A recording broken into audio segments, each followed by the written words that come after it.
오늘은 헌금에 대해서 말씀을 드리려고 합니다. 옛날에 데모하면은 데모대를 해산하기 위해서 최루탄을 쏘았는데요. 성난 군중을 해산하는 가장 좋은 방법이 헌금 바구니를 돌리면은 다 집으로 간다는 그런 우스개 이야기도 있습니다. 그만큼 헌금을 다들 부담스러워한다는 그런 이야기이죠. 하지만 저는 헌금은 너무 아름다운 것이다 그렇게 믿습니다. 정말 아름다운 꽃과 같다 생각합니다. 꽃 향기가 그렇듯이 헌금도 우리가 생각할수록 너무나 깊고 그윽하고 아름답고 귀한 것입니다.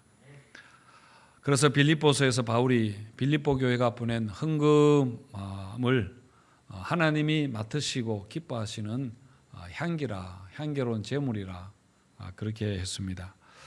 우리가 선물을 할 때에 마음을 많이 쓰지 않습니까? 이게 과연 그분에게 필요한 선물이 될까? 또 이 선물을 받고 기뻐했으면 좋겠다 하면서 우리의 마음을 담습니다. 그래서 그 선물을 받을 때에 그 마음을 알고 기뻐하고 감사하고 그렇게 하는 것처럼 우리가 주님께 드리는 헌금도 하나님이 기쁘게 받으시는 향기로운 제물이라 그렇게 믿습니다. 오늘 고린도후서 8장을 읽으면서 저에게 참 많은 도전이 있었습니다. 1절에서 3절 말씀을 보시면은 형제들아 하나님께서 마게도냐 교회들에게 주신 은혜를 우리가 너희에게 알리노니 환난의 많은 시련 가운데서 그들의 넘치는 기쁨과 극심한 가난이 그들의 풍성한 연보를 넘치도록 하게 하였느니라. 내가 증언하노니 그들이 힘대로 할 뿐 아니라 힘에 지나도록 자원하여 했다. 그렇게 말합니다.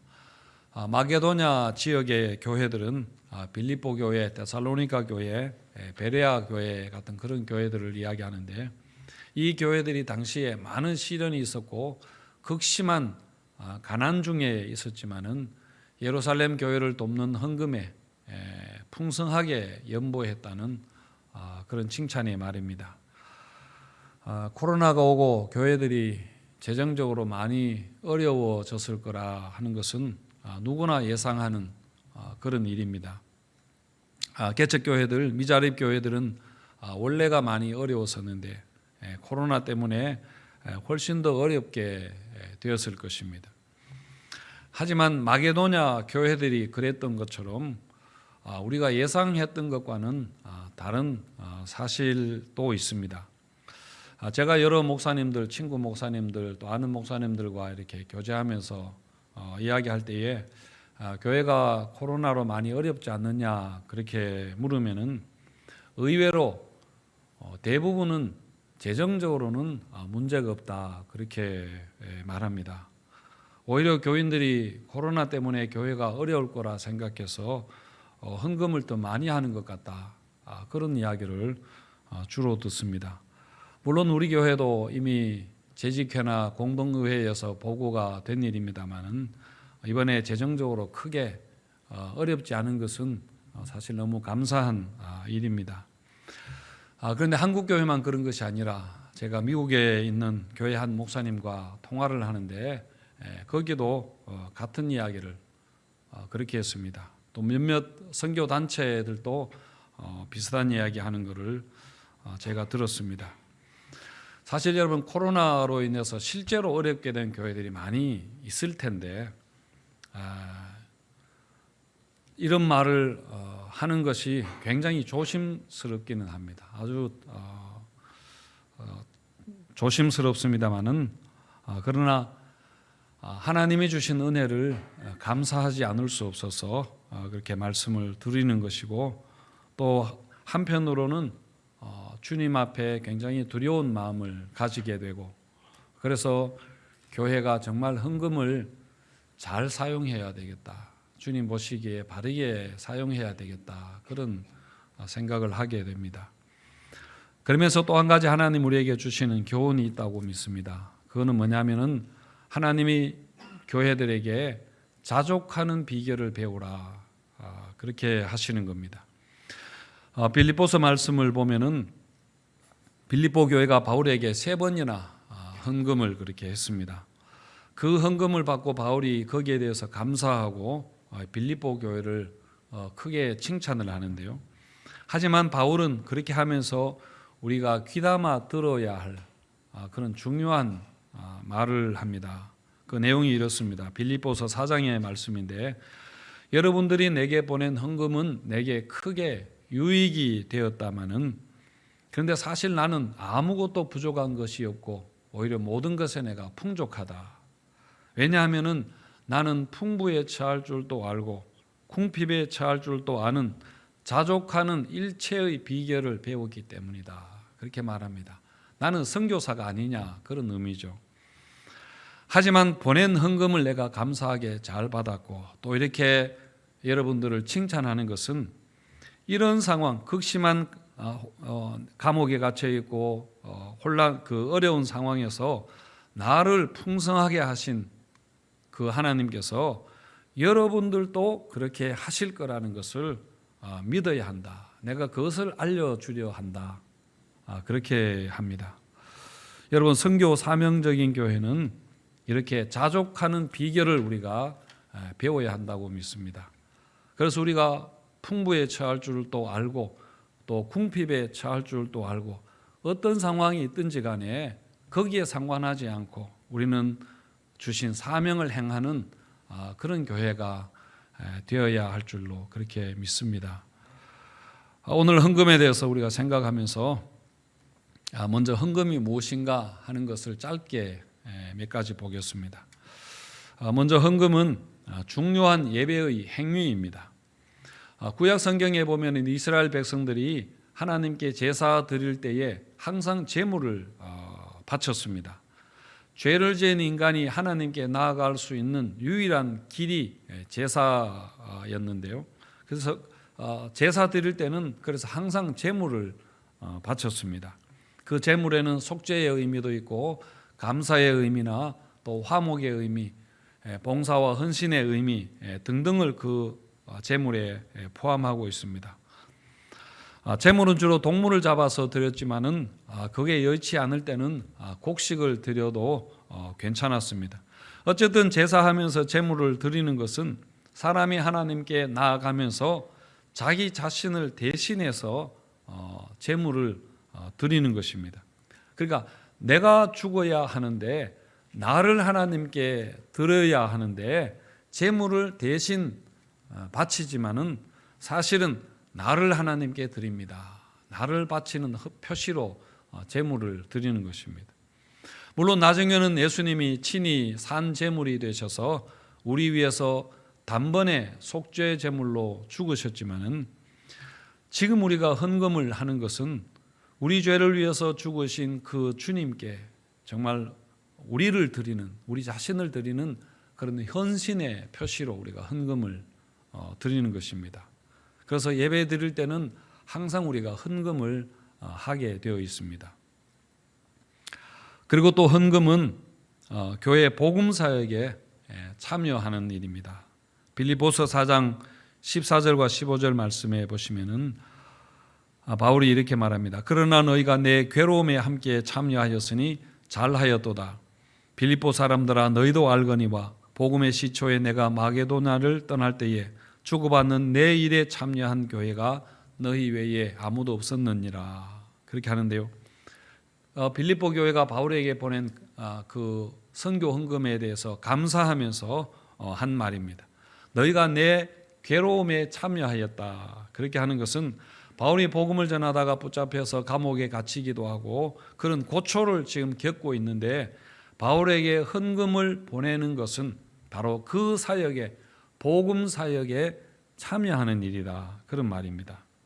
독립운동하는 사람들에게 자금을 지원하는 것이 독립운동하는 것과 마찬가지인 것처럼, 헌금은 교회가 해야 할 본질적인 사역인 선교와 전도에 함께 참여하는 그것이 바로 여러분 헌금입니다. 그리고 또 세 번째로 헌금은 하나님 경외하기를 배우는 믿음의 훈련이라 그렇게 볼 수 있습니다. 신명기 14장 22절과 23절 말씀에 보시면은 너는 마땅히 매년 토지 소산의 11조를 드릴 것이며 내 하나님 여호와 곧 여호와께서 그의 이름을 두시려고 택하신 곳에서 내 곡식과 포도주와 기름의 11조를 먹으며 그래서 내 하나님 여호와 경외하기를 항상 배울 것이라 그렇게 하셨습니다. 당시에 이스라엘 백성들에게 11조는 그 이스라엘의 국가의 세금과 같은 그런 성격이었습니다. 그리고 11조는 한 가지만 있는 게 아니라 여러 종류의 11조가 있었습니다. 오늘 신명기의 말씀은 그 중에 한 가지입니다만은 토지 소산의 11조를 가져와서 그것을 먹으면서 공동체가 축제를 하는데 그렇게 하면서 하나님 경외하기를 배우라. 항상 하나님 경외하기를 배우라. 그렇게 합니다. 그래서 여러분 11조는 하나님 경외하기를 배우는 우리의 훈련이라 그렇게 볼 수 있습니다. 우리가 지금 가정예배 캠페인을 하고 있습니다. 우리가 자녀들에게 가르쳐야 하는 것은 예배뿐만이 아니라 물질 생활에 대해서 자녀들에게 가르쳐야 되는데 물질 생활의 가장 중요한 핵심이 바로 헌금 생활하는 것입니다. 헌금 생활을 하면은 자녀들이 물질에 항상 청지기로 잘 그렇게 할 수 있을 것입니다. 그리고 또 여러분 구역장들은 구역원들에게도 헌금에 대해서 이야기를 해야 됩니다. 헌금에 대해서 알려줘야 되고 헌금을 잘 하고 있는지를 또 늘 구역장님들이 살펴야 될 것입니다. 이렇게 여러분 11조를 통해서 우리도 하나님 경외하기를 배우고 또 자녀들에게도 그렇게 가르치는 것입니다. 자, 이번에는 그러면 우리가 어떤 마음으로 헌금을 해야 되는가에 대해서 몇 가지 보겠습니다. 헌금의 가장 중요한 원리는 헌금은 자원하는 마음으로 하는 것이다 입니다. 바울이 헌금의 원리를 말하면서 마게도냐 교회를 예를 듭니다.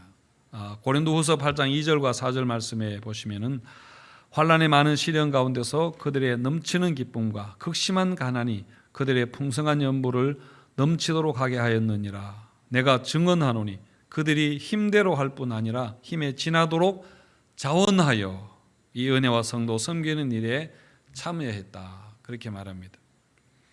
그리고 이스라엘 백성들이 성막을 건축할 때, 광야에서 성막을 건축할 때도 필요한 물자를 이스라엘 백성들에게 헌물을 하도록 그렇게 했는데 그들이 그때도 자원하는 마음으로 드렸다. 그렇게 말합니다. 출애굽기 35장 5절에 보시면은 너희의 소유 중에서 너희는 여호와께 드릴 것을 택하되 마음에 원하는 자는 누구든지 그것을 가져다가 여호와께 드리라.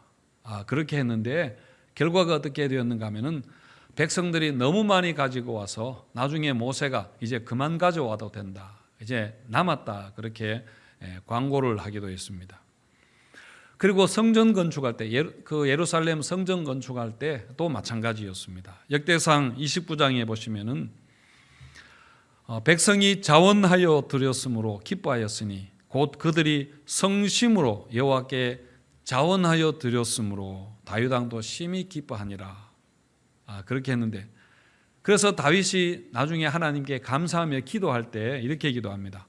나와 내 백성이 무엇이기에 이처럼 즐거운 마음으로 드릴 힘이 있었나이까. 그렇게 기도하는 것을 볼 수 있습니다. 자, 여러분, 자원하는 마음이 무슨 의미인가 우리가 충분히 이해하셨으리라 생각합니다. 자원한다는 것은 기꺼이 드린다 그런 말이고 즐거운 마음으로 감사하는 마음으로 드린다는 것이고 또 자신의 자유로운 결정에 따라서 그렇게 드리는 것이고 그리고 전심으로 그리고 넉넉하게 드린다 그런 의미가 있습니다.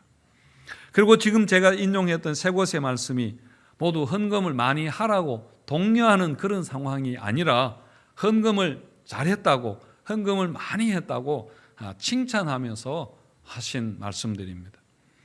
물론 하나님은 이스라엘 백성들에게 그 헌금에 대해서 꾸중하는 그런 말씀도 성경에 있기는 합니다.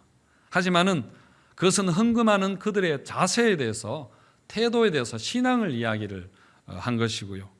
그리고 자원하는 마음으로 한 것에는 항상 칭찬이 있습니다. 자원하는 마음으로 했다면은 하나님은 당연히 칭찬하시겠죠. 자원하는 마음에 칭찬하지 않을 게 뭐가 있겠습니까? 그런데 여러분, 자원하는 마음이라 해서 이것은 해도 되고 안 해도 된다, 그런 의미로 이야기하는 것은 아닙니다. 우리가 예수를 믿어도 되고 안 믿어도 되고 또 예배를 드려도 되고 안 드려도 되는 게 아닌 것처럼, 여러분, 하나님은 우리와 인격적인 관계를, 이 헌금에 있어서도 인격적인 관계를 원하신다, 그런 의미입니다. 하나님은 온전한 사랑을 하시는 분이시기 때문에 우리에게 뭔가를 강제하시기보다는 정말 우리가 감사하는 마음으로 그 하나님의 은혜를 알고 즐거운 마음으로 하나님을 사랑하기를 하나님이 원하시는 것입니다. 그런 차원에서 자원하여 하나님께, 그것이 물질이든 시간이든 무엇이든지 간에 드리는 것은, 그것은 너무 아름다운 것입니다. 그리고 정말 하나님이 꽃에 향기를 맡으시듯이 그것을 기뻐하실 것입니다. 그리고 또 자원해서 드려야 되는 또 다른 이유는 우리가 가진 모든 것이 사실은 하나님이 주신 것이기 때문입니다. 자원하는 마음은 하나님이 만물의 창조자이시고 주관자이시라는 것을 믿을 때에 여러분 그것이 가능한 것입니다. 다윗이 성전을 지을 물자들을 백성들이 가져와서 드릴 때에 감사하며 기도하기를, 아까 읽었던 말씀이긴 합니다만은 역대상 29장 14절에서 16절 말씀해 보시면은 모든 것이 주께로 말미암아 사오니 우리가 주의 손에서 받은 것으로 주께 드렸을 뿐입니다. 우리가 주의 거룩한 이름을 위하여 성전을 건축하려고 미리 저축한 이 모든 물건이 다 주의 손에서 왔사오니 다 주의 것입니다. 그렇게 말합니다. 우리가 지금 하나님께 이렇게 드리고 있지만은 사실은 다 이거 하나님 주신 것입니다. 이게 다 하나님 것입니다 하면서 하나님께 드리면서 오히려 하나님께 감사하고 있는 것이죠. 여러분, 우리에게 있는 모든 것은 주님의 것입니다. 주님이 우리에게 주신 것입니다. 내 자녀도 내 것이 아니고 주님 주신 것이고, 여러분, 나의 사회적인 지위도 내 재능도 여러분 하나님이 우리에게 주셔서 우리가 가지고 있는 것입니다. 더군다나 내 물질도 그렇고 돈도 여러분 마찬가지입니다. 하나님이 그 물질의 주인이십니다. 주님이 우리에게 맡기신 것입니다. 그래서 우리가 이것을 주님의 뜻대로 우리가 사용해야 되겠죠. 그런데 문제는 항상 우리가 이 사실을 잊어버린다는 데 있습니다. 원래가 내 것이다, 내가 이것을 천부적으로 가지고 태어났다, 그렇게 생각하는 데서 문제가 생깁니다. 그래서 여러분, 우리는 나 자신과 내가 가지고 있는 것을 동일시하지 않아야 합니다. 재물과 나를 동일시 그렇게 하지 않아야 하고, 자녀와 나를 동일시하지 않아야 합니다. 자녀와 나를 마치 하나인 것처럼 나의 분신으로 생각하고 동일시하는 데서 사실은 많은 부모와 자식 간의 문제가 거기서 생기는 것이죠. 그리고 또 여러분, 교회와 나를 동일시하지 않아야 합니다. 그것도 옳지 않습니다. 이처럼 자원하는 마음은 주님이 내 인생에 정말 주님이시다, 주인이시다 하는 것을 믿을 때에 여러분 가능한 일입니다. 그래야 우리가 범사에 감사할 수 있을 뿐 아니라 이게 바로 우리 모든 상황에서 자족할 수 있는 그런 비결이기도 합니다. 이렇게 자원하여 드릴 때에 세 번째로 우리는 풍성한 은혜에 참여하게 됩니다. 오늘 본문 4절에 보시면은 이 은혜와 성도 섬기는 일에 참여함에 대하여 우리에게 간절히 구하니, 그러니까 마게도냐 교회들이 이 은혜에 참여하라고 간절하게 우리에게 구한다, 그런 뜻이고요. 6절 말씀에도 그러므로 우리가 디도를 권하여 그가 이미 너희 가운데서 시작하였은즉 이 은혜를 그대로 성취하게 하라. 디도를 고린도 교회에 먼저 바울이 보내서 내가 앞으로 가서 헌금을 거둘 거라 하는 것을 이야기해서 지금 준비하고 있는데 이거를 그대로 시행하라, 그런 의미입니다. 그리고 7절 말씀에서는 오직 너희는 믿음과 말과 지식과 모든 간절함과 우리를 사랑하는 이 모든 일에 풍성한 것 같이 이 은혜도 풍성하게 할지니라, 그렇게 말하는데요. 여기서 말하는 은혜라는 단어가 전부 헌금을 이야기합니다. 헌금을 은혜라는 단어로 그렇게 표현하는 게 굉장히 의미심장하다 싶습니다. 예수님이 우리 위해서 십자가에 죽으신 것이 바로 여러분 은혜입니다. 우리가 그 은혜 위에 살아가고 있습니다. 그 은혜 위에 우리가 서 있습니다. 그래서 그 은혜를 누리는 삶이라는 것은 뭐냐면은, 은혜를 누리는 것이 내가 기분이 좋고 내가 뭔가가 만족이 되고 그렇게 하는 것을 넘어서서 은혜를 누리는 삶은 바로 드리는 삶입니다. 바로 바치는 그런 삶입니다. 영어에서 용서를 forgiving이라 그렇게 하는데요. 이 말은 무엇을 위하여라는 for에다가 주다라는 giving이 붙어서 그렇게 만들어진 단어입니다. 그래서 용서라는 것은 기본적으로 주는 것이다. 그런 의미가 들어있는 것이죠. 그러니까 주님의 용서에 기초한 은혜의 삶이라는 것은 우리가 받는 것에 그치는 게 아니라 그것은 바로 드리는 삶입니다. 그것은 다시 주는 삶을 이야기하는 것입니다. 누가복음 7장에 보시면은 예수님 발에 향유 부은 여인에 관한 이야기가 나옵니다. 예수님이 바리새인 시몬의 집에 초대되어 가서 식사하시는데 한 여인이 와서 값비싼 향유를 예수님 발에 붓고 눈물을 그 발에다가 이렇게 흘리면서 머리털로 예수님의 발을 닦는 그런 일이 있었습니다.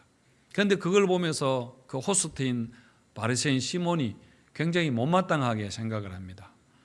그때 그 예수님이 그 시몬의 마음을 아시고는 비유로 말씀을 하시는데 500데나리온 빚진 자가 있었고 50데나리온 빚진 자가 있었는데 이 채권자가 둘 다 그 채무를 탕감해 주었다면 누가 더 사랑하겠느냐, 누가 더 감사하겠느냐, 그런 뜻입니다. 당연히 더 많이 탕감받은 500데나리온 탕감받은 자가 더 감사하지 않겠느냐, 더 사랑하지 않겠느냐, 그렇게 하시면서 이와 같이 죄 용서를 더 많이 깨닫는 자가 더 많이 사랑하느니라, 그렇게 하시는데요. 이 말은 향유 부은 여인은 지금 예수님의 죄 용서를 크게 깨닫고 그래서 감사해서 자기의 모든 것을 지금 드려서 감사하는데, 바리새인 시몬 너는 내가 들어올 때 발 씻을 물도 하나 안 주지 않았느냐 하면서 그를 꾸중하는 그런 내용입니다. 여러분, 마찬가지로 우리가 하나님께 기꺼이 드리는 것은 하나님이 내게 주신 은혜를 얼마나 우리가 깨닫는가 하는 것에 달려 있습니다. 그 은혜를 많이 깨달으면 우리는 많이 감사하고 즐거운 마음으로 주님께 드릴 것입니다. 하지만 적게 깨달으면 우리가 드리기가 싫겠죠. 주님에게 발 씻을 물 하나 주기 싫을 것입니다. 여러분, 우리 마음에 사랑과 은혜가 없어지면 우리는 굉장히 냉정하게 됩니다. 사람이 아주 냉정하게 됩니다. 가룟 유다가 예수님 발에 향유 붓는 그 여인을 보면서 불평을 하잖아요. 비난을 하는데, 왜냐하면 그 마음에 예수님에 대한 사랑이 식어버렸기 때문에. 그래서 그 사건을 그런 식으로 보는 것입니다. 스승에 대한 신뢰가 없어졌기 때문입니다. 그래서 그 여인을 비난하면서 그 향유를 300데나리온에 팔아서 가난한 자를 구제한다면 많은 사람들에게 유익을 줄 수 있을 텐데 왜 저런 식으로 향유를 땅바닥에다가 그렇게 쏟아버리느냐, 왜 낭비하느냐, 그렇게 말합니다. 굉장히 합리적인 것 같고 객관적으로 사실을 보는 것 같고 이성적인 것 같지만은 사실은 여러분, 사랑이 식어버린 것입니다. 신앙이 없어진 것이죠. 예수님에 대한 마음이 떠나버렸기 때문에 그런 식으로 그 사건을 보는 것입니다. 여러분, 내일 모레가 설날입니다. 우리가 명절을 맞아서 선물을 주고받고 또 고향을 방문해서 부모를 만나고 가족들을 만나고 또 세뱃돈을 주고 풍성한 음식을 나누어 먹고 그렇게 합니다. 우리가 많은 시간을 들여서 찾아가고 이렇게 하지만은 우리가 이거를 낭비라고 그렇게 하지 않습니다. 마찬가지로 여러분, 우리가 즐거운 마음으로 주님 앞에 드리는 것은 그것은 아름다운 일입니다. 그것은 낭비하는 것이 아니라 우리가 은혜에 동참하는, 우리의 그 은혜와 감격과 사랑을 표현하는 것입니다. 자원하는 마음으로 이 은혜에 동참하는 성도님들이 되시기를 바랍니다. 그래서 우리 하나님이 그리스도 예수 안에서 그 풍성하신 대로 모든 쓸 것을 채우시는, 그래서 항상 하나님의 은혜와 복이 넘치는 풍성한 우리 성도님들 되시기를 주님의 이름으로 축원드립니다. 기도하겠습니다.